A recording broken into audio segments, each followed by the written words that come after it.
On May 2nd, 1957, an ex-boxer, soldier, and chauffeur, Vito Genovese, makes an unsanctioned attempt on the life of Luciano mob boss Frank Costello, an attempt that fails dismally. It is a move that should end the career and the life of any ordinary up-and-coming underworld hopeful, but it is only the beginning for a man that is anything but ordinary. A man who will take failure and use it to catapult to the top of the Genovese family. A man who defies conventional mob wisdom at almost every turn, who shuns the high-fashion, low-key persona of the mysterious mobster in lieu of a filthy bathrobe, public ramblings, and frequent visits to psychiatric hospitals. A man who has the FBI spinning in circles, wondering if he is the most powerful boss in New York or a mentally incapacitated vagabond. This is the story of Vincent the Chin Gigante. I wouldn't know a gunman if I saw one. The gangster era's coming. 5 feuds of public enemies bring a reign of terror and baffle police. How did this famous gangster treat you? He treated me wonderful. This is what I'm telling you, what I'm exposing. This is my doom. Happy New Year. Happy New Year. Happy New Year, Bill. 2021. Isn't everything different? It is. Everything's already so much better. I am in awe of how much better it is. Yes, not. Well, what did happen in the new year is I finally got Spado's book in. Worry. How was it? Yeah.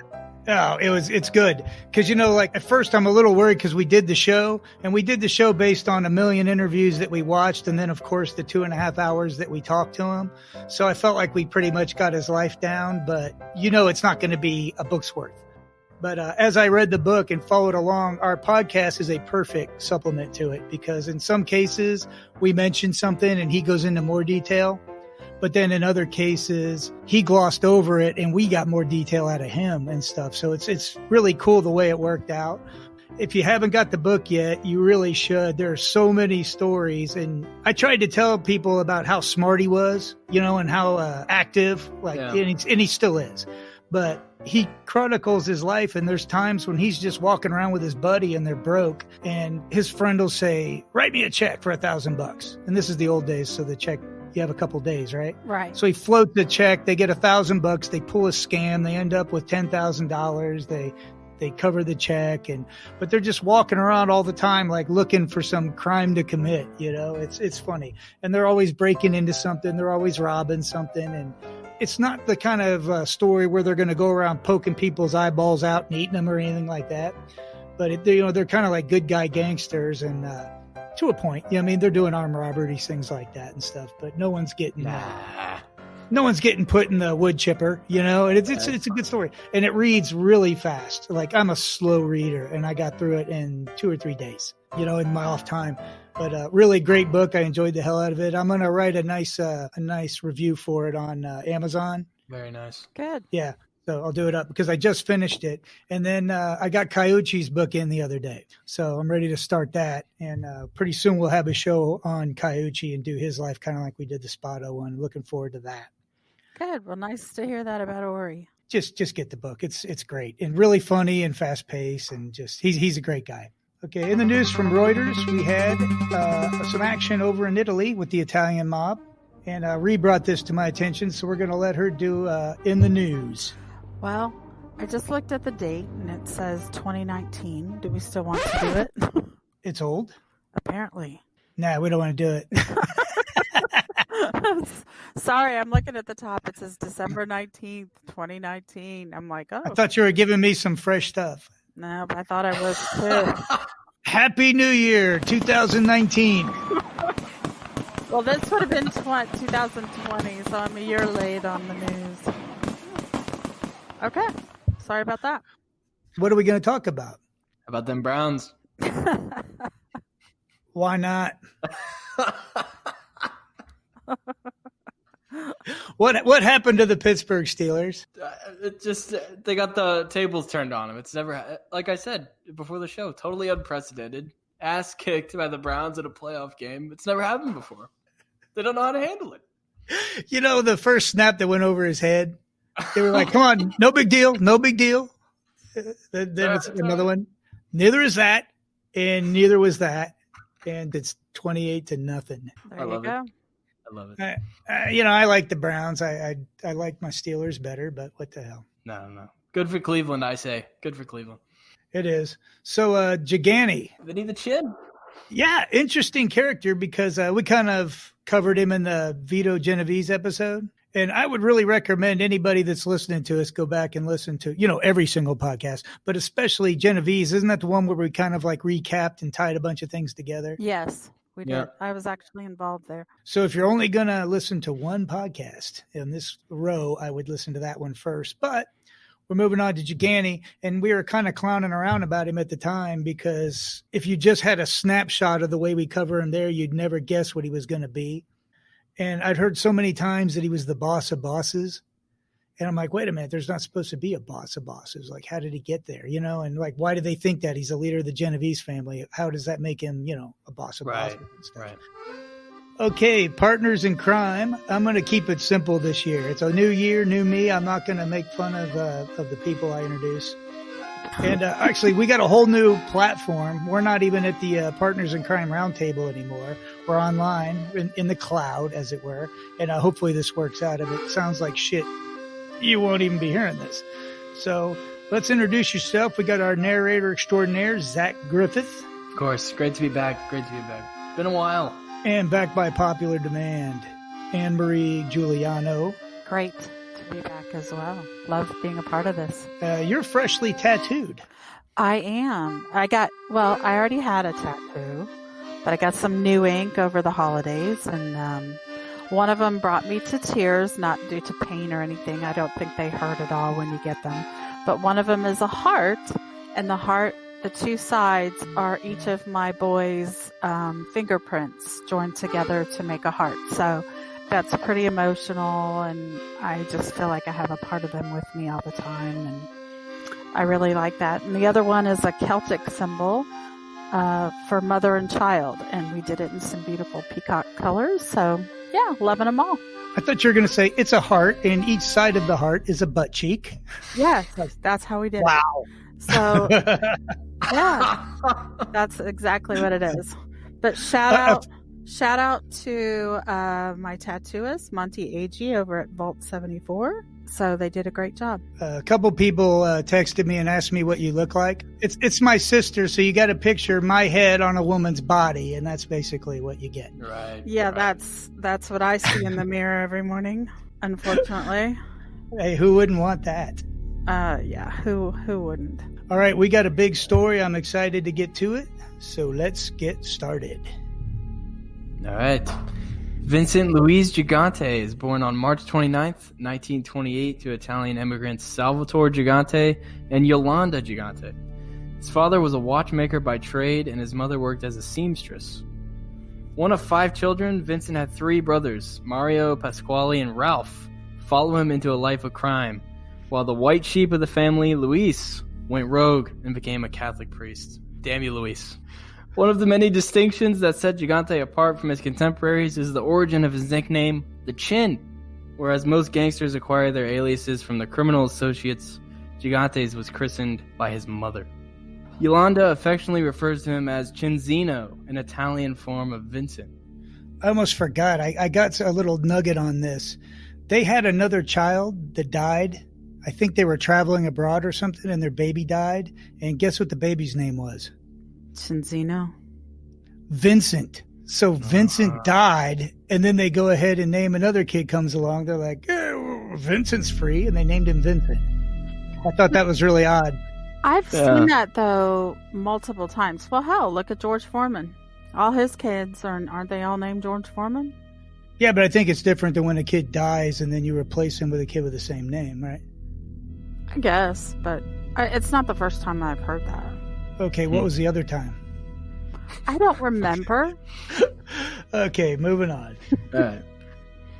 After graduating from Public School 3 in West Village, Manhattan, the Chin makes it as far as 9th grade. Big accomplishment. Yep. And spends a short stint at Textile High School. Like so many mobsters before him, he ultimately decides that the academic world doesn't suit him, and he drops out. Sometime around 1944, Gigante finds his way to the boxing ring. He pursues a professional career in the light heavyweight division. His first fight is against Vic Chambers on July 18th in Union City, New Jersey, where Chambers hands him a loss. On February 19th, 1945, he faces Pete Petrello in Madison Square Garden and is knocked out cold in the first round. Tough beat for the champ. Gigante is not down for good, however, and he proves himself to be a man you can never count out. He eventually faces his first opponent again on June 29th, 1945, and this time he defeats Petrello. Seems the following year has his boxing life intersecting a life of crime. He becomes a protege of Vito Genovese, the leader of the crime family formerly headed by Charles Lucky Luciano. Legend has it that as Genovese endeared himself to the Gigante family when he loaned them money for a surgery needed by Yolanda. Vito Genovese's henchmen Tony Bender-Strollo and Tommy Abele become important figures in Gigante's life. Abele, aka Tommy Ryan, is Genovese's bodyguard and top hitman, and he's a boxing fanatic. He takes the talented Gigante under his wing, managing both his fight career and his crime career. So Tommy Ryan will eventually work his way all the way to the top. I got a little bit of insight on these boxing matches. I read a book on the Chin, and it really got into detail on what the matches were like. They're totally mobbed out, and like people are paid to win, people are paid to lose. It's so corrupt, right? And then there's one story, I can't possibly remember all the details, but like the wrong guy won, or the ref called it before the fight was supposed to be over and stuff. And a mobster runs into the ring and punches the ref right in the face, and then all hell breaks loose, and there's a riot, and it's just the most corrupt thing. You also got to remember, right about now, Luciano's deported to Italy. He lives in exile, and he will be there till 1962 when he dies. Vito Genovese, he's running from a murder charge of Ferdinand Boccia, which I think we also covered in Genovese. Yes, we did. Yeah, he's finally allowed to return to New York in 1946, supposedly to face the consequences, but then the witness against him turns up dead, and he's good to go. It's what we call the tricks of the trade. That's right. Starting at age 17, 1 year after his first professional fight, the Chin begins racking up arrests. Charges over the next 7 years will include receiving stolen goods, illegal gambling and bookmaking, and possession of an unlicensed handgun. Most charges don't amount to much, if any, jail time. The longest sentence he serves at this time is 60 days for the illegal gambling conviction. He ultimately fights 25 matches and loses 4, boxing 121 rounds and ending 2 matches with technical knockouts. He's a sparring partner of future Genovese acting boss Dominic Cirillo. Fighting at Madison Square Garden is a defining moment in any New York boxer's career. It's an indication that a fighter has arrived. His last match is described as a vicious bout against Jimmy Slade on May 17, 1947, which he loses after suffering a severe cut over his right eye, causing the ref to stop the fight and reward it to Slade. That might be what you're talking about, Bill. I don't think it was a Gigante fight I was talking about, but yeah, it's this kind of thing. Club boxers in those days fought 4 and 6 round contests in neighborhood arenas, usually getting a percentage of the tickets they sell. His close association with the Genovese crew puts into question the legitimacy of his career, both wins and losses. So when we talk about Gigante's record, it may or may not be accurate. He may have been paid to win every fight or paid to lose, or you really don't know. But I know it was corrupt from the ground up. Who knows? He maintains a residence in Old Toppin, New Jersey, with his wife Olympia Grippa, who he marries in 1950 and fathers 5 children: Andrew, Salvatore, Yolanda, Roseanne, and Rita. During this time, he also claims that he's employed as a tailor. Yeah, he claims that because they're calling him a gangster and saying he runs with a gangster crowd and stuff, and he's like, no, I'm an unemployed tailor. So that's where that came from. He went to textile high school, so he probably picked up some skills there. I'm taking the under on that, but it's possible. Gigante earns his street credentials as an enforcer in the 50s. He runs with a crew from Greenwich Village that was at one time overseen by Genovese himself. Gigante's crew is based out of the Triangle Social Club on Sullivan Street, but also meets with fellow crew members at the Dante Social Club on McDougal Street and the Panel Social Club on Thompson Street. It's said that Gigante also meets with gangsters and business associates at his mother's apartment. Mom! I love it. He's involved in bookmaking and loan sharking and is immersed in labor racketeering involvement with New York City's construction and haulage industries. Gigante's ascension continues to follow the reemergence of Genovese until the only thing that stands in their way is the leadership of Frank Costello. As one of his most trusted soldiers, Gigante is tasked with the killing of the Luciano crime boss. More of a bruiser than a proficient marksman, it's said that the Chin frequents an underworld shooting range in Greenwich Village to refine his trigger skills. Yeah, he's getting ready for this hit. They didn't just pick Gigante like, you go kill Frank Costello. They really worked this out, and I don't even think it was Genovese necessarily that picked him. It was like a capo or an underboss that picked him. And he gets into it. Gigante's so smart. He puts on weight. He starts eating. He gets himself up to 300 pounds, right? Because he knows that he's going to do this in a lobby, and he wants to change his appearance enough that people don't, immediately finger him out. He's practicing in the range and becoming a good marksman, becoming a good shot, and he's getting huge. This will ring some bells if you are a consistent listener to this pod. This will ring some bells here. On May 2nd, 1957, Costello, who's appealing a 5-year prison sentence for federal income tax evasion, enjoys a dinner out with his wife and a few close friends. Apparently calling it an early evening, he catches a cab to his apartment at 115 Central Park West. Hopefully not his mom's apartment. No, this is like a 30-story high-rise. Real nice place. Oh, okay. As his cab approaches his building, a black Cadillac is trailing close behind. A certain large ex-boxer jumps out of the caddy, follows Costello into the lobby, calls out, "This is for you, Frank," and fires a single shot at his head. The scene is practically cinematic. Costello crumples to a leather couch, bleeding, as the Chin hauls ass back to his getaway car and vanishes into the streets of Manhattan. So I say he hauls ass. He's 300 pounds. That's what I'm thinking. I saw the testimony of the guy that saw him. He goes, he waddled out of here. Chin can't get any respect. I can't laugh. I probably couldn't beat him in a foot race. It sounded like the Penguin tried to kill Frank Costello. Oswald Cobblepot. Gigante makes history with his famous but poorly executed attempt on Costello's life. Though his bullet finds his target's head, a miraculous bounce leaves it with only a graze. Gigante believes Costello to be dead, but finds out later that he has botched the most important job of his life. And when we say it's a graze, it did bounce off his skull. There's a piece of flesh missing. So he had a fedora hat on. It went in the front of the hat, out the back of the hat. And meanwhile, it's a head wound. And you know what Mom always said, nothing bleeds like a head wound. That's right. But it gashed a line right across his head. So blood went, his hat went, blood went. Gigante leaves believing he killed this sucker dead in the head. Although a police interrogation of Costello sheds little light on the night's excitement, Frank insists that he didn't get a good look at his assailant. A doorman named Norval Keith provides a good physical description of the gunman. And the idiot doorman, he thinks he's providing a service. Damn it, Norval. Nobody wants this guy identified, but this Norval guy, he's like, no, he's a big fat guy. He's 6'4", he waddled out of here. Look like a penguin. Yeah, he described him as a 300-pound gorilla. So Gigante is gone. He goes up to North State, and what does he do? He immediately goes on a crash diet and starts slimming down, right, and changing his appearance. It's the first thing he does. Typical. He's smart. Yeah.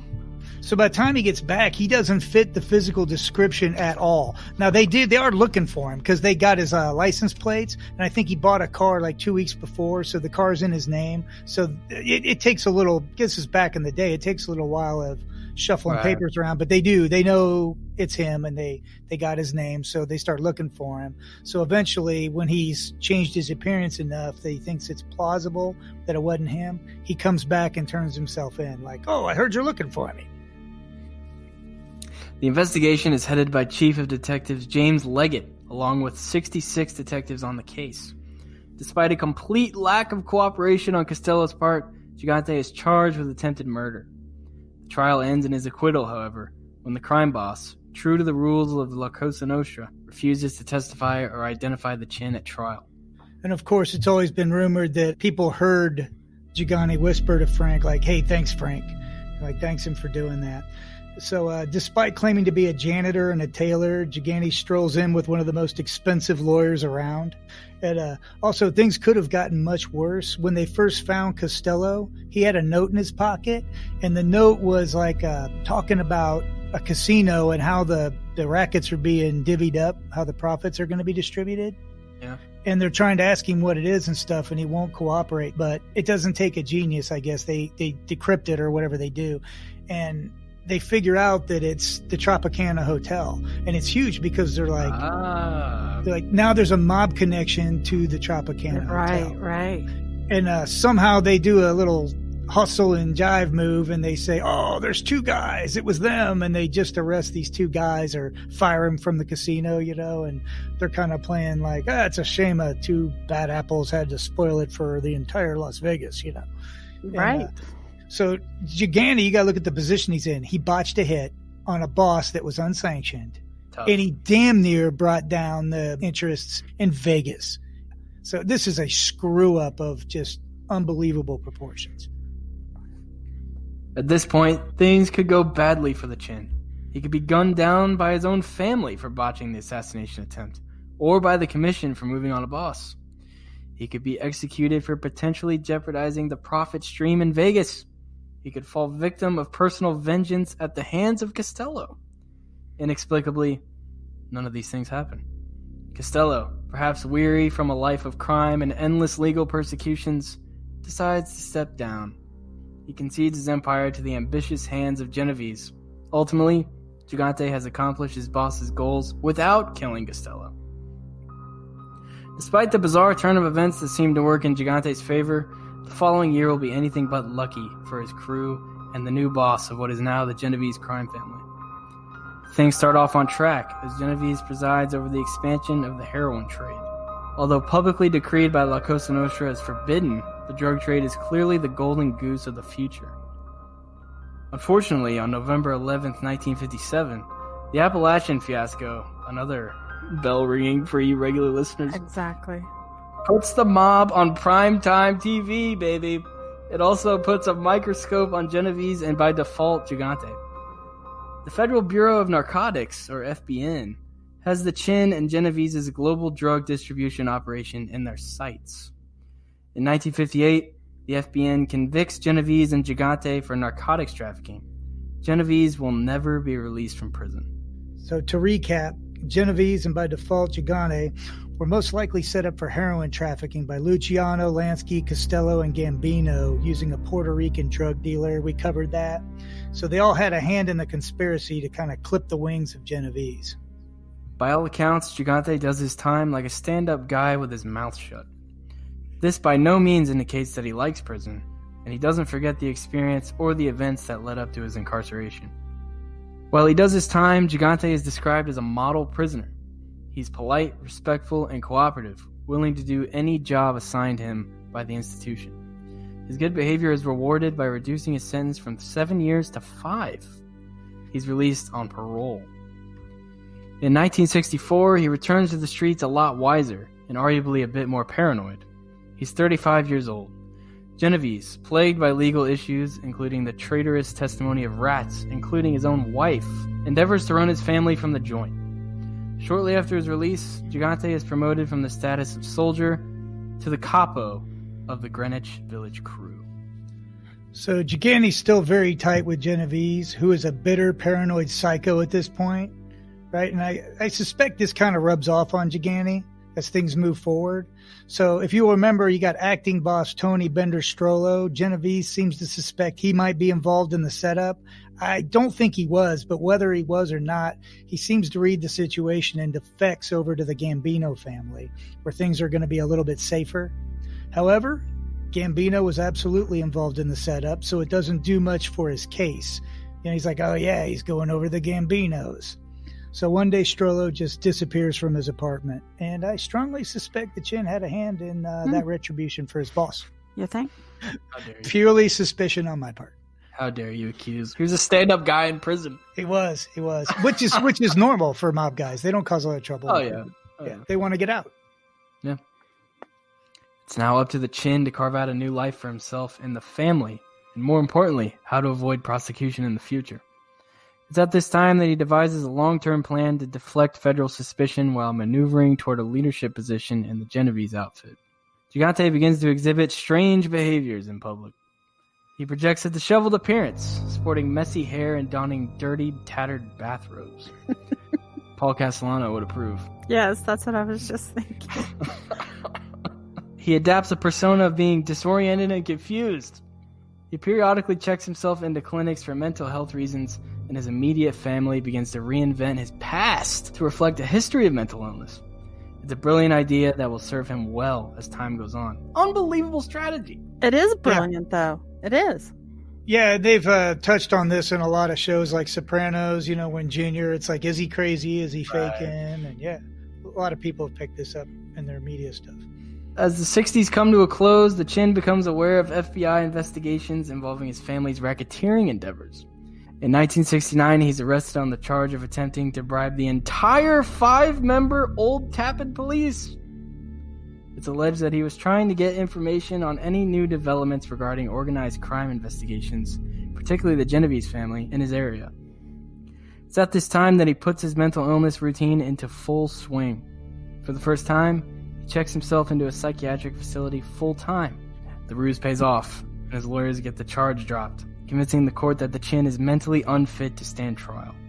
Yeah, so he has his mother and brothers fill out his paperwork, basically just reinventing his whole childhood. They're already on the record saying that he was a happy, well-adjusted child and other things, right? Like when he went to prison, his mother fills out his full medical history. She indicates that beyond a slight speech impediment and a minor heart murmur, he was always a happy, healthy child. So now she's doing a 180. She's going, he's always had schizophrenic tendencies. He's got a low IQ. And at one point they ask her if he's the crime boss, and she said, he's the boss of the toilet. So they're just... What?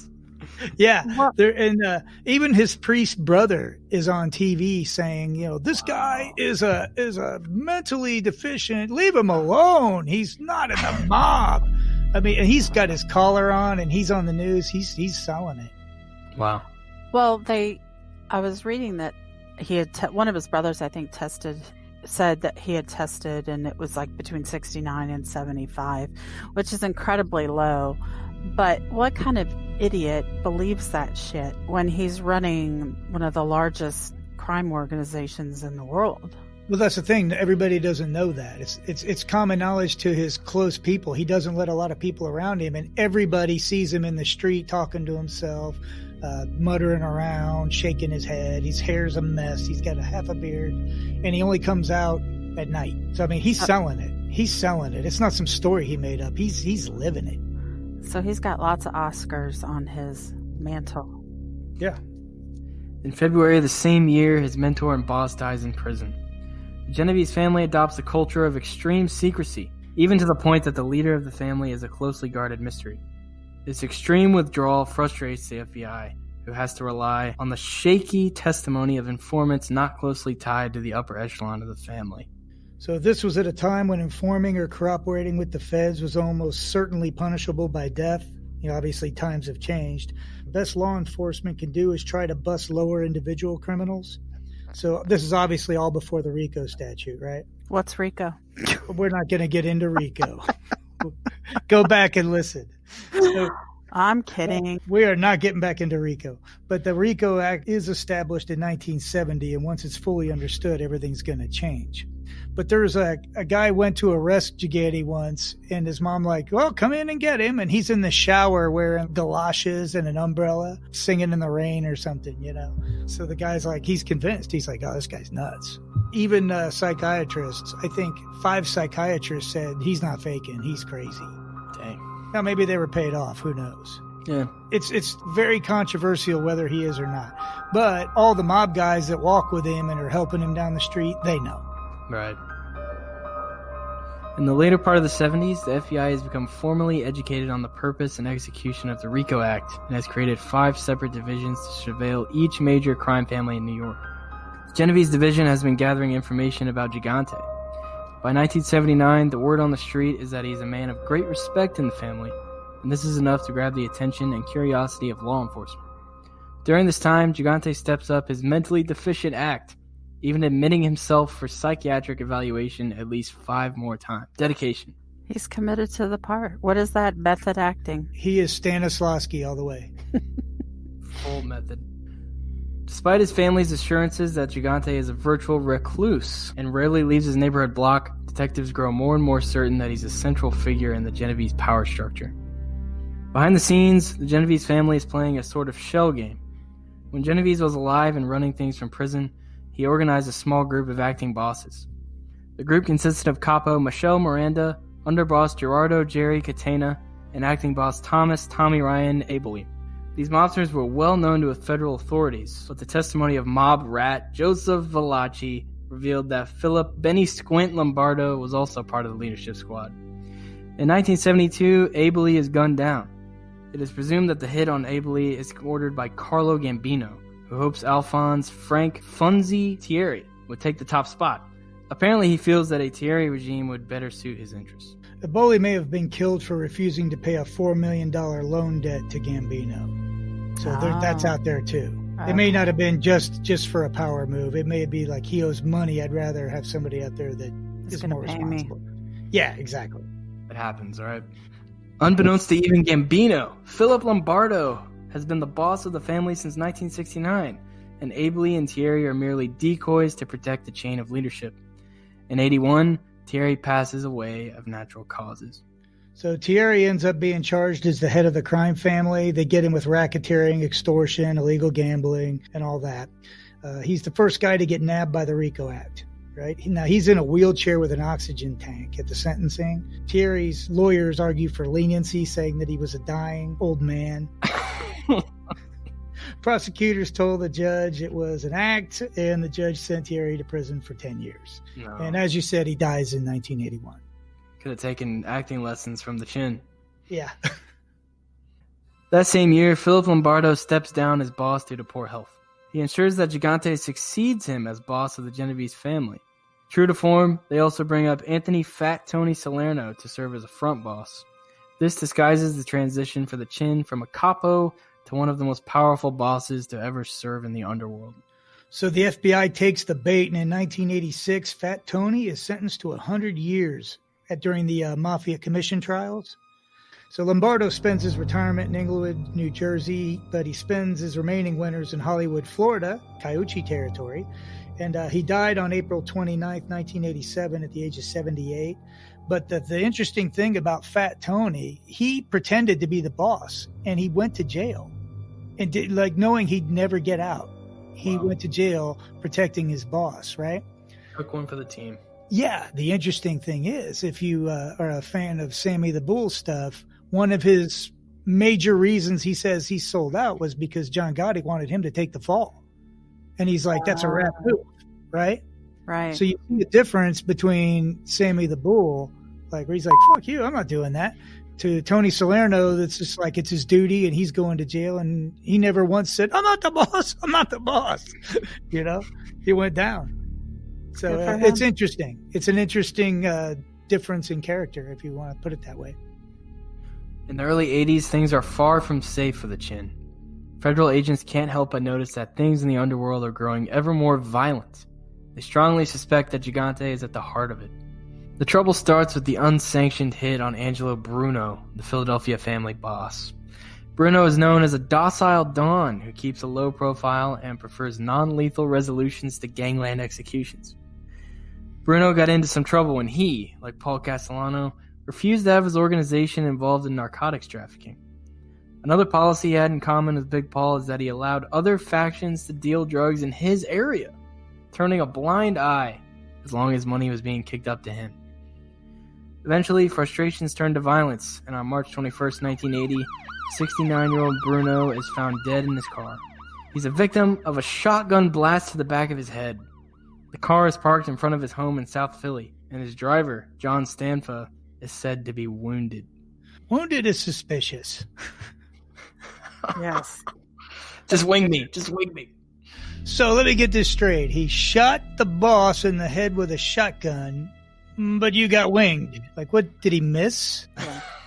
I wasn't a part of it or anything. Because, those shotguns, they go all over the place when they're point blank. I don't know, man. I think that guy might have been a little bit part of it. And he did the old classic, make it look good. Yeah, I think he was part of it as well. Hell yes, he was. Like at the end of Scream, just get me on the side here. Yeah. Although Bruno's murder is well outside of the New York territory, it's important to remember that all crime families are subject to the will of the commission. All of them. Even in an internal beef, no one can make a move on a boss without first seeking approval. Gigante is a staunch traditionalist in the ways of La Cosa Nostra, and he's not about to sit idly by as its rules are violated. It's rumored that he launches his own internal investigation into the murder of Bruno, an investigation that ultimately leads to Antonio Bananas Caponegro. Caponegro is Bruno's trusted consigliere, and it isn't long after that his body is found in the trunk of a car. The body has been stripped of its clothing and beaten severely. It has been shot 15 times and stabbed in the back. It's peppered in $20 bills, a message to his fellow mobsters that he's been killed for his greed. But it's definitely overkill, so definitely trying to send a point. Yeah, and of course, the thing that always sticks out to me is Gigante is a staunch guy that's enforcing the rules, right? He tried to kill Frank Costello. I know. So look, he's all about the rules. Do as I say, not as I do. Yeah, that's the part that always stuck in my craw a little bit. I'm like, that's how that made you. It's like, maybe that's it. It's like, I'm going to make it illegal to do the thing that got me to the top. Well, then nobody can threaten you. Caponegro had apparently been assisted by one Fred Salerno, who subsequently found dead in a vacant parking lot the same day as Caponegro. Salerno, too, has suffered multiple gunshot wounds. Bruno's position is quickly assumed by his underboss, Phil Testa. He appoints a man named Nicodemo Scarfo as his consigliere. On March 15th, Testa is returning to his twin home in South Philadelphia. As he's inserting the key into the lock of his front door, a nail bomb planted beneath his front porch is detonated. Testa is literally shredded to pieces. It's suspected that his murder is the doing of underboss Peter Casella, his chauffeur Rocco Marinucci, and capo Frank Narducci Sr. It's another unsanctioned hit on a boss, and repercussions are sure to follow. The consequences come to Rocco Marinucci, who's found with bullet wounds to the chest, neck, and head. His mouth is stuffed with firecrackers, a message leaving no doubt as to the reason he is killed.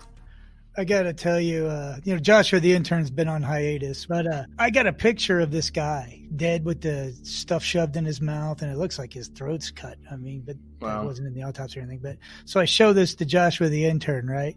He looks at it, hands it back. So he goes, "Well, there's worse place they could have shoved those firecrackers." There you go. You've gone cold. Well, look at his mentor. Yeah, there's the guy right there. Is it really him? That's him. That's him, for real. I thought it was a puppet. I thought it was the Joker. Yeah, he looks like the Joker, but that's his real dead body. Well, not a good look. No. Next Ed on the chopping block is Genevieve's associate and hitman Gerard Papa Bear Papa. Papa carried out the murder of Colombo crime family capo Thomas Shorty Spiro. In July of 1980, his assassins are awaiting him at the Villa 66 restaurant in Brooklyn. They're hiding in the kitchen. Papa Bear has a reputation for being fast on his feet and heavily armed, but these traits won't save him this time, as his killers slip in quietly behind him. The last thing Papa hears in his life is the sound of a sawed-off shotgun blowing his head. So Papa was a longtime friend of Sammy the Bull Gravano, and he tells a great story of a botched car robbery that almost ends him and Joe Vitale. It's Gerard Papa who drives around with their bloody asses and ultimately saves them. But even though this is a Colombo hit executed by Colombos, it's widely believed that the murder contract is handed down by Gigante. And he seems to be a universal mob enforcer at this point, and it lends credence to his reputation as being the boss of bosses. But for what it's worth, he's acquitted of this murder in 1997. Federal law enforcement is scrambling to find the source of the increased violence. On the street, things seem to be escalating out of control. Through their various mob informants, they're learning that Gigante is behind most mob executions. He has become the patriarch for code enforcement of La Cosa Nostra. Interesting how that works. Unfortunately, The testimony of rats is not going to go far in a court of law. I can just hear Bill saying this right here. The sworn testimony of a known criminal trying to save his own ass isn't likely to be regarded as proof beyond a reasonable doubt. The feds know that if they're going to bring him down, they're going to need solid evidence. They shift their focus on the activities of Gigante and the Genovese family. What they initially learn is that the Genovese have infiltrated several New York commercial industries.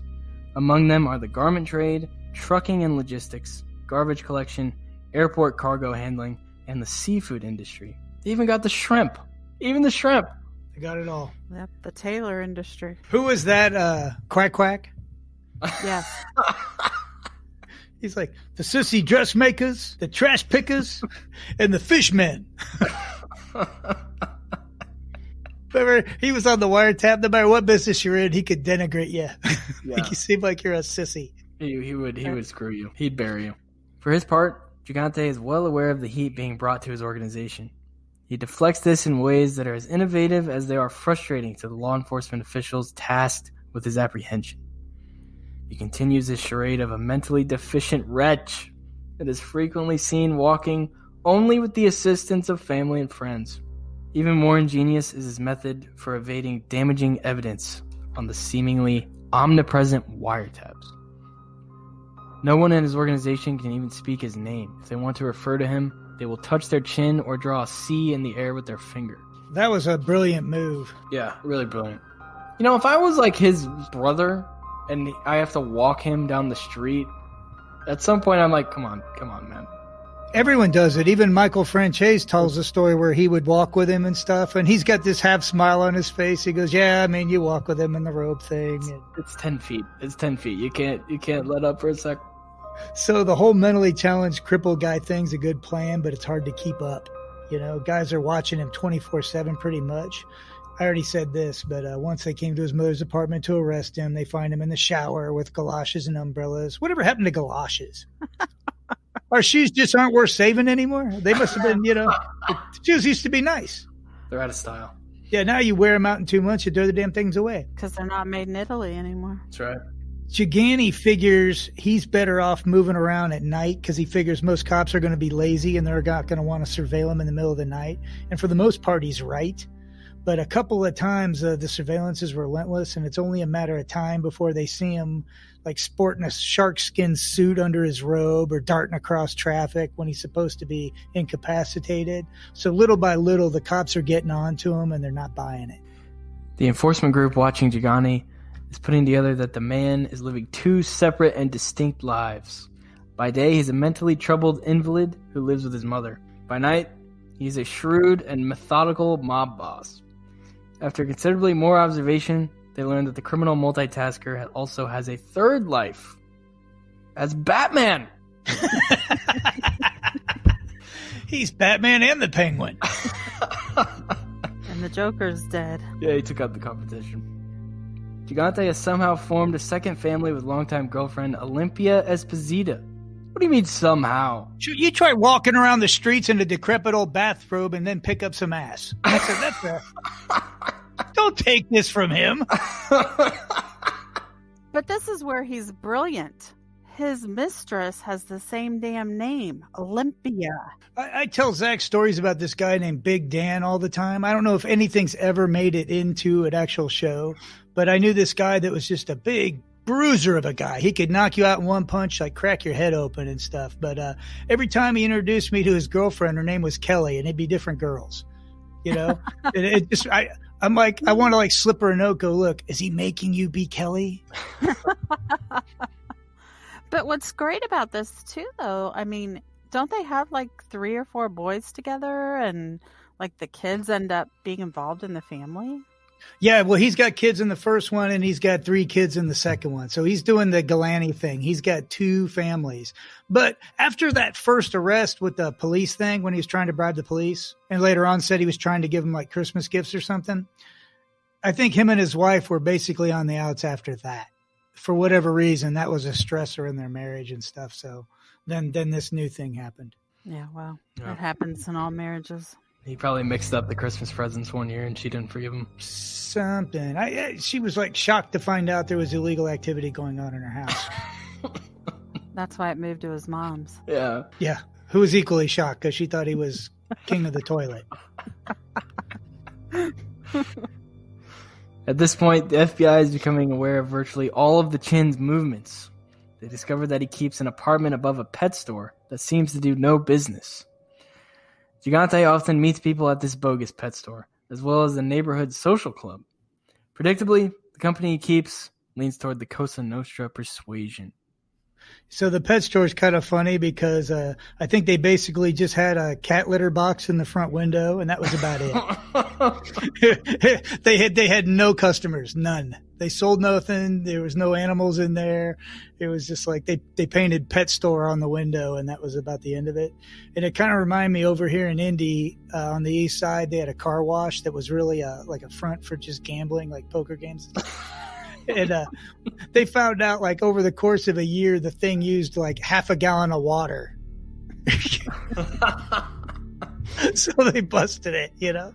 That's your first clue. But I'm like, you know what? If you set up a car wash and you've got all the stuff and you got the sign up, why not just hire a couple of kids and wash some damn cars while you're at it? Make some money. Yeah, and then you actually use some water. You know, but so yeah, they busted it up and stuff. But it kind of reminded me of that with the pet store. The pet store was a really lame attempt at a front. Yes. Law enforcement's next move is to rent a townhouse within eyeshot of Olympia Esposito's apartment. From a close-by vantage point, detectives are able to witness Gigante inside her apartment. He exhibits none of the erratic behavior he displays on the street. It's interesting that he lets his guard down there. His daughter Rita said that around the original place, the original family where she grew up, the windows were all blacked out and they're barred and the curtains were always drawn. But apparently he feels safe at the girlfriend's house, and that's how he gets nailed. Like even coming out of the shower, he's wearing a nice robe, not that crappy one that he sports outside. It's always the girlfriend. Yeah, and what the feds did is they got an apartment close to the girlfriend's thing. So I think the guy, all he had to do was like sneak out of back and go down a little bit in the backyard or something. And he's got a shot at the second Olympia's window, and the curtains aren't drawn and they're up, and like he's just acting like a normal guy, like he can see him. Inside the Genovese family, the Chin is a micromanager. He's constantly interrogating his crew members as to the activities they're engaged in. He's constantly chiseling them for money, making sure they are bumping up every cent owed to him. Eventually, the frustrations get to his underlings, and these frustrations find their way to the wiretaps. So somebody finally mentions the Chin. He was playing on the frustrations, but the guy's wearing a wire. And he goes, well, Vincent, he slips it in, and somebody immediately goes, don't say his name. And so they heard that, and they're like, wait a minute. You know, they're like, that was weird. You know, and that's what kind of like just confirmed it even more. And then made him understand why they weren't hearing his name on wiretaps. And that guy was never heard from again. Well, no, he's fine. He's all right? He's all right. Yeah, he's all right. Strike one. Gigante continues to check himself in for psychiatric treatments at least once a year. Always sure to leave a paper trail should it be needed in court. His mobster associates sarcastically refer to these visits as tune-ups. Gotta get a tune-up. You know, I wonder if you ever watched One Flew Over the Cuckoo's Nest to really get into it. Really get into the role. Wouldn't surprise me. His daughter said he must have had some kind of coaching. Like he had some point of reference that he was getting instruction on how he should behave. Access to Gigante is very limited. Perhaps scarred by the Appalachian debacle, he is averse to attending large meetings that other families hold far more frequently. Most discussions that involve illegal activities are handled by a small group of trusted men. Messages are passed discreetly to them and given to Gigante during public walks in the street. So guys would walk Gigante around like they're his nurses almost, right? And he figured if he stayed on the move, even the bugs planted around the neighborhood aren't going to pick up anything coherent. You know, just scraps of conversation here or there. Sure. The detectives put taps on all his residential phone lines, even Esposito's, but to no avail. Chin will never talk business on a phone. In the rare occasions that he does, he uses random payphones whose use cannot be predicted. The bosses of the other families are far less paranoid, and they pay the price. Using the RICO statute, the commission is targeted and virtually all the top bosses are brought under indictments. All that is, except the Chin. who again checks himself into a mental institution and avoids arrest. He's got a plan and he's sticking to it. But that's the thing. I mean, 69 to 75 IQ, bullshit. Yeah, no way. This guy's brighter than some of his predecessors. Oh yeah, the 69 is bullshit. I saw somewhere else they said his IQ was over 100. This guy should have gone to Juilliard. He should have gone into ballet. Meanwhile, on the Gambino side of town, Paul Castellano cleverly avoids his conviction by getting himself gunned down in front of Sparks Steakhouse, a well-planned hit directed by Sammy Gravano and ordered by Capo John Gotti. The hit is brought to the commission for approval, but Gigante refuses to go along. Paul Castellano is a friend and a business partner to the Chin, and he will not be betrayed. Moving forward with the public assassination despite Gigante's objections is inexcusable in the mind of the Chin. As always, retribution is coming. So I saw several accounts that imply the Chin actually put Gotti on notice, saying something like his murders will not go unpunished, just to let him know that something was coming. Mm-hmm. Ultimately, he puts a plot in motion, but it's about 2 years in the making. In a meeting with Lucchese hitmen, a plan is hatched to kill the new boss of the Gambino family. The meeting is bugged, however, and the feds are legally obligated to inform Gotti of the plot. Gotti changes his plan for that day, and the assassination never happens. Undeterred, Gigante allegedly reaches out to Lucchese capo Vic Amuzzo. Amuzzo is tasked with putting together a crew, which will include Anthony Gaspipe Casso, and working out the details of the Gotti hit. He uses his underworld connections to acquire the necessary explosives to be planted in Gotti's car. On April 13th, 1986, Gambino underboss Frank DeChico is eviscerated by the bomb intended for Gotti in a case of mistaken identity.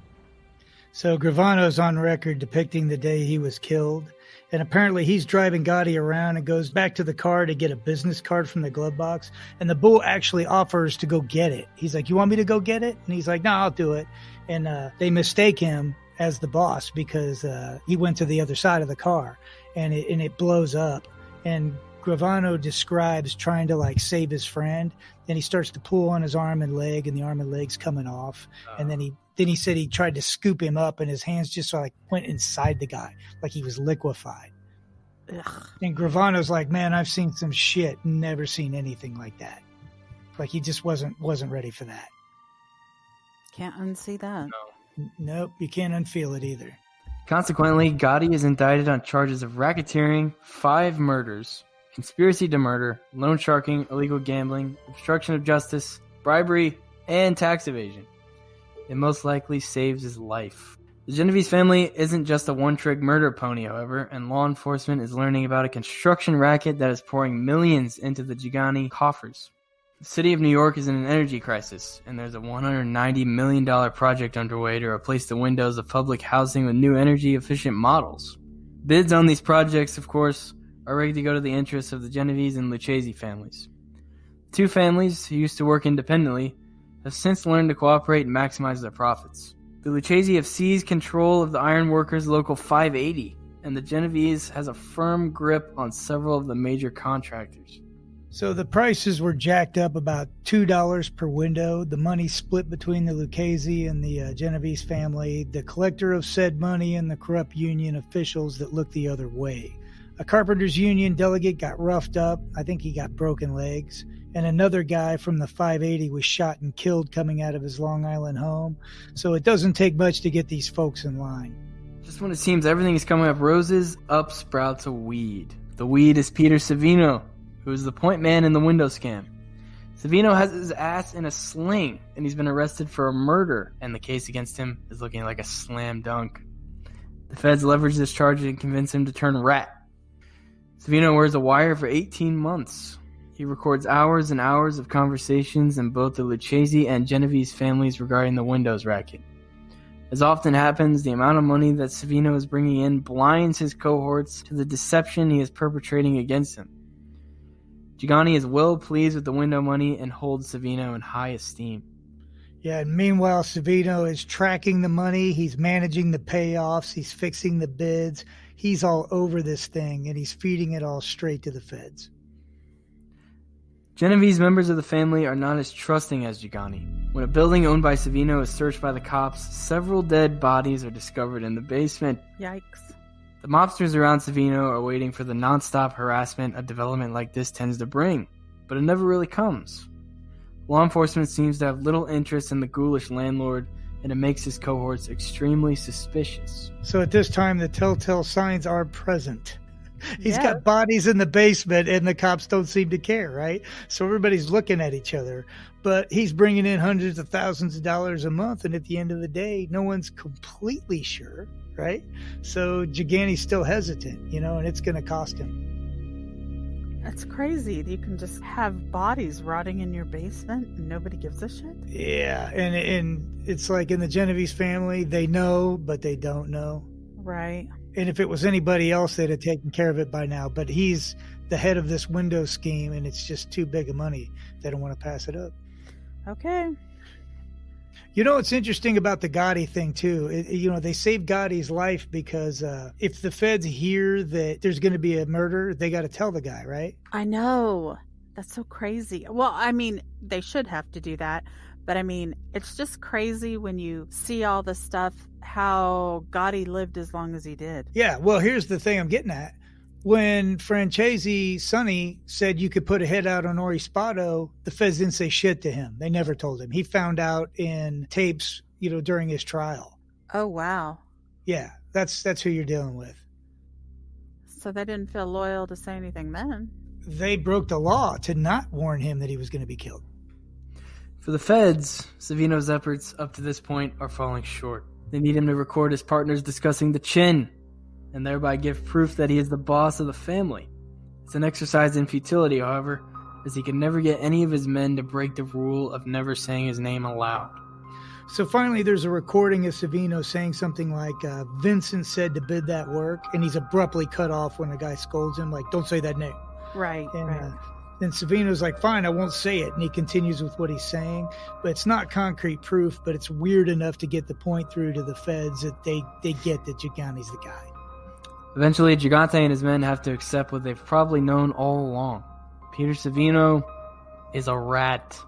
Furious, the Chin puts a contract on Savino's life, but it's too late. The feds have taken the rat far from the reach of the five families, leaving behind only thousands of hours of recorded conversations. Yeah, and Savino tells him everything, all the players, how they interacted, and this is where Sammy the Bull goes rat. It's about the same time. In May of 1990, Vincent the Chin Gigante is indicted as the boss of the Genovese family. His charges include 6 counts of murder, several conspiracy to commit murders, and at least 24 counts of racketeering. The trial of Gigante goes on for years. A second indictment is levied against him in June of 93. For years, the question of the Chin's mental stability is the key issue. His lawyers argue convincingly that he is not competent, that he is unable to understand the charges filed against him. He has a history of mental illness. He's in and out. All of a sudden can't read either? Yeah, it seems obvious in hindsight, but there's this whole back and forth always going. Like I said, even the cops aren't 100% sure sometimes. They're like, God, am I getting this wrong? Because he's playing it to the hilt. The actual trial takes place in 1997. Gigante is found guilty of plotting to kill 3 people, one of them being John Gotti and another Savino. He's found guilty of extortion and union payoff conspiracies. He is not convicted of the 6 murders. All that is left for his attorneys to do is fall back on the mental incompetency defense. They contend that the boss is unable to even comprehend the sentencing hearing. He is held in prison while several doctors evaluate him. They do some sort of PET scan to measure his brain chemistry. A 1993 scan they examined does apparently show abnormalities, but a few of the doctors figure it's from the medications like antipsychotic, sedatives, etc. that he's been taking. Yeah, the psychiatric evaluations of Gigante are pretty interesting. They're repeatedly asking him questions like, where do you live? What are your children's names, etc.? And of course, he's playing the confused old man. He's in his late 60s, right? And he's saying things like, I should know that. And at some point, they ask him who the president was. He claims he doesn't know. And then a few questions later, he blurts out, George Bush. And then George Bush wasn't the president. But the giveaway is that he could remember a question after being asked several other questions. And that's inconsistent with dementia. It should have been water under the bridge. So he kind of flubbed up there. And they also asked if he was proud of his kids, and he said that he was, and that they had legitimate jobs. And this was a mistake, because pride should have been an abstract concept at that point to his muddled brain, right? And he wouldn't have expanded on the legitimacy issue. As if, and legitimate wasn't even brought up. So in the end, his symptoms were judged to be inconsistent, and it kind of does him in. You can't play it all the way, right? Right. So the guards are observing him during his incarceration, and for whatever reason in jail, he's able to groom himself. He's eating. He seems perfectly aware of what's going on. He's polite and cordial, so it's like almost like the act wasn't going when he was in jail and being observed by guards. He wasn't keeping it up. It's hard to do full time. It is. After 5 months and excessive testing, a judge finally rules, quote, "In short, the defendant's cognitive and emotional capacity and communication skills are equivalent to other 69-year-old inmates with limited education. No hallucinations interfere with his ability to participate in sentencing. He understands the fundamentals of substantive criminal law and procedure. He is deliberately feigning mental illness to avoid punishment, which he fears. The defendant is competent to be sentenced and to serve an appropriate time in prison," end quote. In 1997, he was originally sentenced to 12 years in prison and fined $1.25 million. In 2003, he pleads guilty to obstruction of justice and gets another 3 years slapped on. It's reported that he ultimately admits that his displays of mental incompetency were an act. His son is indicted with him, among others, in a family affair on charges of racketeering and extortion. On July 25, 2003, Gigante's son Andrew was sentenced to 2 years in prison and fined $2.5 million for racketeering and extortion. Wow. Yeah, so Andrew wasn't an associate or a made guy. He had no real status in the mob family. He was just being used by Gigante to deliver message, and he kind of seems like collateral damage, going down for racketeering. Now, they say it's unheard of for a mob boss to plead guilty, but part of the deal was that they wouldn't hold the family liable for their role in like an obstruction of justice, because they all kind of jumped in and said he was mentally ill. So that's why he pleaded guilty and said he made it all up, is so they wouldn't start going after his family and stuff, which is what the dirty bastards would do, of course. Right. But if they said, hey, we won't go after your family, he would have pleaded guilty to being an alien from Mars, He's just trying to reduce the damage done to him and his family at this point. So is this why none of his brothers got in trouble too? For this. Right. It didn't get him out of anything else. It just got him out of, his mother said he's crazy, right? And his priest brother said he's crazy. It got him off the hook because they were technically in violation of an obstruction of justice charge. They knowingly made false testimony to the feds. Gotcha. On December 19th, 2005, the Chin is pronounced dead at the Medical Center for Federal Prisoners in Springfield, Missouri. He's 77 years old. He's buried 4 days later, with minimal ceremony or fanfare. He was scheduled for release in 2010. His surviving relatives are said to be properly cared for, earning close to $2 million a year as employees of various companies on the New Jersey waterfront. Not suspicious at all. This concludes the legend of Vincent the Chin Gigante. So he ended up dying. He was attacked with a bunch of guys with pointed sticks, and they stabbed him. No, I'm just kidding. It was heart disease. He died. I was going to say, I thought he was sick because he went to the hospital and they sent him back, and then he ended up back in the hospital. He had heart disease, and he would have been out in another 5 years. That's a long in 5 2010, years. he was supposed to get out. So, he would have been back on the street and back in charge. When you're in jail, you're still the boss. Right. Yeah. And what was My the other? kids need to remember that. You made me forget what I was going to say. Sorry. He was going to get out in 2010. Oh, here's the weird thing about Savino. He dies of cancer 4 months after he testifies. Did he not know? He had to know, right? So why would he rat? Why did he rat? It's amazing, unless he's just in denial about his death. But if they could have postponed that trial another 4 months, he'd have died, and Gigante probably would have walked. Right. Maybe you didn't know. It's astonishing. Yeah, when I saw that he died like that soon after, I'm like, what, are you kidding me? But yeah, they pushed that through just in time, or he'd still be walking the streets. Anyway, that's the legend. There was a cool story. Caucci had his buddy Natty on, and I don't want to steal their story. You should go check out Caucci if you haven't. You're missing out huge. He's blowing up really big. But his buddy had basically decked this guy and kicked his ass, and it turned out to be the nephew of the Chin. And Jerry Chili has to go get that friend of Caucci's, Natty, and bring him all the way to New York, and they got to answer for what they did. And so you got to go hear that story. I'm not gonna spill it out. It's Natty's story, but it's great. You gotta check it out. It's really good. All right. Another cool thing that happened. Sammy the Bull responded to one of Caucci's stories. Oh, yes. Yeah. It was cool. So obviously Sammy the Bull is now subscribing to Caucci's stuff. You know, like how far has this guy come in such a short time? Very far. Seems like yesterday he had 100 followers. Now they're just packing on by the thousands. That's great. I don't want to make it all about me and say I called it, but I did. Well, you're of a high intellect. It's exactly what I think. We all know that. You tell us all the time. But anyway, hey, don't forget to buy Orlando Spado's book, The Accidental Gangster. It's out. Don't forget Mafia Made by Anthony Caucci. Both of them are going to be great, and we'll see you next time. Have a good week.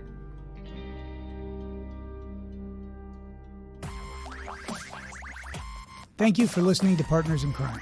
This week's episode is an adaptation of several different historical accounts. Music is courtesy of Kevin MacLeod. All sources and attribute links can be found in the show notes. If you enjoyed this episode, you can follow us on Facebook and Instagram at Partners in Crime Podcast. Links are in the show notes. If you didn't like the show, keep your mouth shut. No one likes a rat.